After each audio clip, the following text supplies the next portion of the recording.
মধ্যপ্রাচ্যের উত্তাল ভূ রাজনৈতিক পরিস্থিতির মাঝেও সচল রয়েছে সংযুক্ত আরব আমিরাতের শারজায় বিশাল গাড়ির ইউজড স্পেয়ার পার্টস বাজার।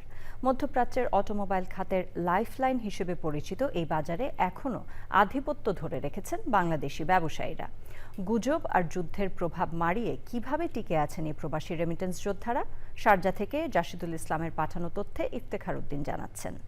ইঞ্জিনের ছোট নাট বোল্ট থেকে শুরু করে দামি গাড়ির বডি পার্টস সবকিছু নির্ভরযোগ্য ঠিকানা শারজার এই স্পেয়ার পার্টস মার্কেট।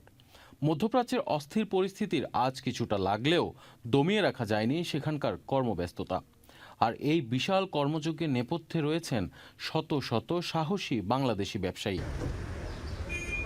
বাংলাদেশি ব্যবসায়ীরা বলছেন, কিছু মানুষের বিভ্রান্তিকর তথ্য ছড়ানোর কারণে প্রবাসীরা বিব্রত হচ্ছে।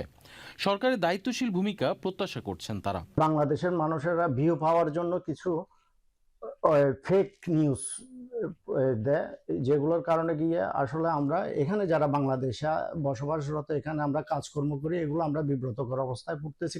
আমরা গাড়ির যে ব্যবসার সাথে জড়িত আছি, আলহামদুলিল্লাহ এখানে স্বাভাবিক উত্থান পতন থাকবে। তার সাথে সাথে আমরা অবশ্যই সবাইকে সবর করতে হবে, ধৈর্য ধারণ করতে হবে, এগিয়ে যেতে হবে। ব্যবসায়ীরা জানান, আঞ্চলিক উত্তেজনার কারণে প্রতিবেশী দেশগুলো থেকে পাইকারি ক্রেতাদের সশরীরে আসা কিছুটা কমেছে। তবে বাই রোড এবং অনলাইন অর্ডারের মাধ্যমে মালামাল পৌঁছে যাচ্ছে গন্তব্যে। আমিরাতের অভ্যন্তরীণ গ্যারেজ মালিকদের চাহিদাও এখন তুঙ্গে। এই শারজা ইউজ পার্টস এই ব্যবসাটা হচ্ছে ইন্টারন্যাশনাল। এখন বর্তমান সারা ওয়ার্ল্ডের থেকে এখানে কাস্টমার আছে, কিন্তু পরিস্থিতির কারণে কিছু কাস্টমার কম। এরপরে আলহামদুলিল্লাহ আমরা ভালো আছি। করোনার পরিস্থিতি তো ঘুরে দাঁড়িয়েছে, আমরা আশাবাদী ইনশাল্লাহ এবারও আমরা সুন্দরভাবে এই পরিস্থিতি কেটে আমরা আগের মতো ব্যবসা বাণিজ্য করতে পারবো। শারজার এই ধুলোবালি মাখা কর্মব্যস্ত গলিগুলোই বলে দেয় বাংলাদেশি ব্যবসায়ীদের হার না মানা গল্পের কথা। সব বাধা কাটিয়ে দ্রুত শান্তি ফিরলে এই বাজার হয়ে উঠবে আরও রমরমা। Iftekhar Uddin, channel I.